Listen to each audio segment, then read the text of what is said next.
Ang mabuting balita ng Panginoon ayon kay San Mateo. Noong panahong iyon sinabi ni Jesus, "Pinasasalamatan kita Ama, Panginoon ng langit at lupa, sapagkat inilihim mo ang mga bagay na ito sa marurunong at patatalino at inihayag sa mga may kaloobang tulad ng sa bata. Oo Ama, sapagkat gayon ang kinalulugod mo. Ibinigay sa akin ng aking Ama ang lahat ng bagay. Walang nakakikilala sa anak, kundi ang Ama, at walang nakakikilala sa Ama, kundi ang anak, at yaong marapating pagpahayagan ng anak." Ang mabuting balita ng Panginoon. Pinupuri ka namin, Panginoong Hesukristo.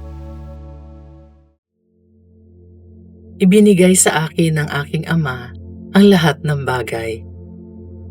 Walang nakakikilala sa anak, kundi ang Ama. At walang nakakikilala sa Ama, kundi ang anak, at yaong marapating pagpahayagan ng anak. Mapalad tayo dahil sa pamamagitan ni Jesus, ang anak ng Diyos, nakikilala natin ang Ama.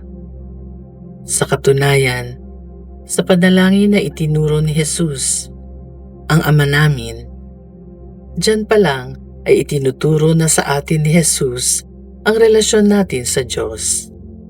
Siya ay ating Ama at tayo ay kanyang mga anak. Bilang mga anak niya, ang nais niya ay ang magandang buhay para sa ating lahat hanggang makarating tayo sa piling niya sa buhay na walang hanggan. Paalala rin itong relasyon natin sa Diyos na kung gaano kahalaga ang mga magulang natin habang tayo ay lumalaki, higit na mas mahalaga pa ang Diyos Ama para sa bawat isa sa atin dahil sa pamamagitan ng kanyang gabay lamang talaga tayo mapabubuti. Paano mo sinisikap na mabuhay bilang tunay na anak ng Diyos?